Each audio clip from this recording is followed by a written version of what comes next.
Assalamualaikum warahmatullahi wabarakatuh. Halo teman-teman, kembali lagi dengan saya Karimatumila Roki. Nah, di sini kita akan membahas tentang konsep manajemen.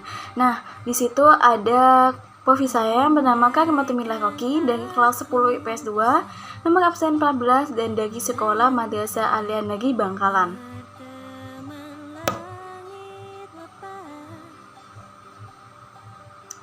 Nah, materi pembahasan kali ini ada 5. Yang pertama, ada pergantian manajemen. Yang kedua, ada tingkatan manajemen. Yang ketiga, ada fungsi manajemen. Yang keempat, ada prinsip manajemen. Yang kelima, ada bidang-bidang manajemen.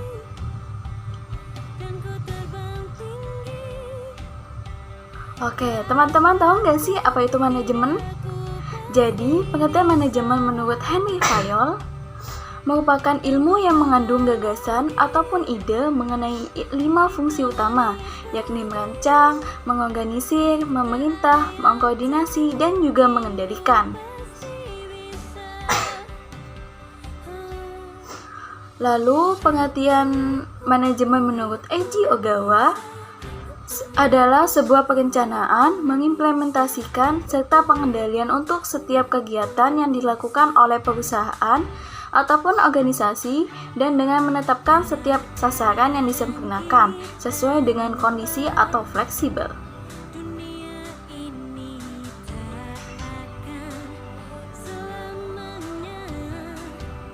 Nah, tingkatan manajemen itu ada 3 teman-teman. Yang pertama, ada manajemen tingkat atas atau top level management.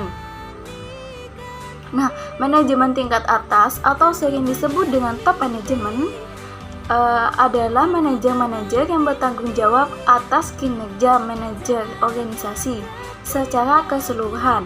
Mereka memegang jabatan-jabatan seperti CO, CFO, COO, Presiden Direktur, Wakil Presiden Direktur, Direktur Utama, dan lain sebagainya.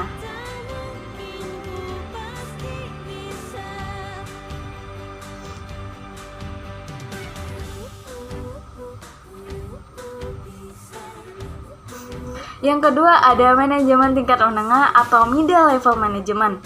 Nah, manajemen tingkat menengah atau middle level management adalah manajer yang berada di bawah manajer tingkat atas. Mereka biasanya memegang jabatan dengan nama jabatannya seperti General Manager, Plant Manager, Factory Manager, Regional Manager, ataupun Division Manager.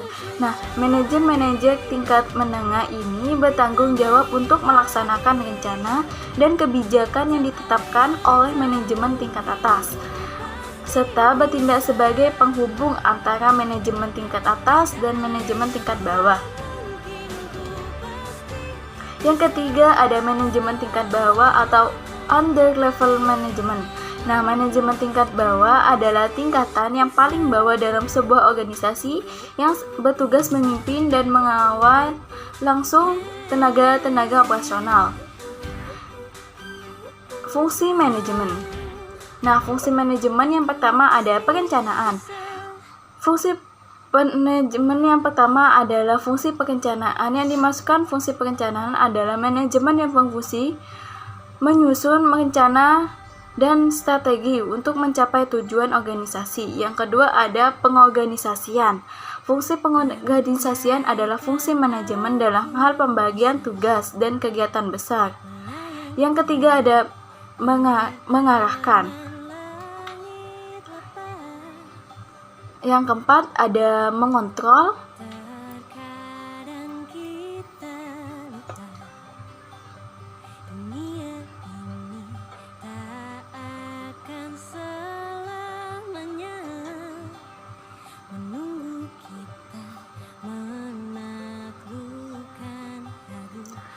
Yang keempat mengontrol. Yang terakhir adalah pengendalian. Maksud dengan fungsi ini adalah manajemen untuk menilai kinerja para anggota sesuai dengan standar yang telah dibuat, kemudian melakukan perubahan dan perbaikan jika ada hasil yang dihasilkan. Dalam hal ini, perusahaan Oke, selanjutnya ada prinsip manajemen. Nah, yang pertama ada pembagian kinerja atau division of work. Yang kedua, otoritas dan tanggung jawab. Yang ketiga, disiplin. Yang keempat, kesatuan komando. Kelima, ada kesatuan arah. Keenam, subordinasi kepentingan individu. Yang ketujuh, penggajian. Kedelapan, pemusatan. Kesembilan, hierarki. 10, ketertiban. 11, keadilan dan kejujuran. 12, stabilitas kondisi karyawan. 13, inisiatif. 14, semangat kesatuan.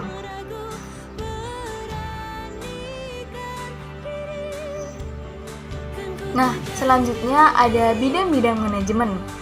Bidang-bidang manajemen ada manajemen produksi, manajemen pemasaran, manajemen keuangan, manajemen personalia, dan manajemen administrasi.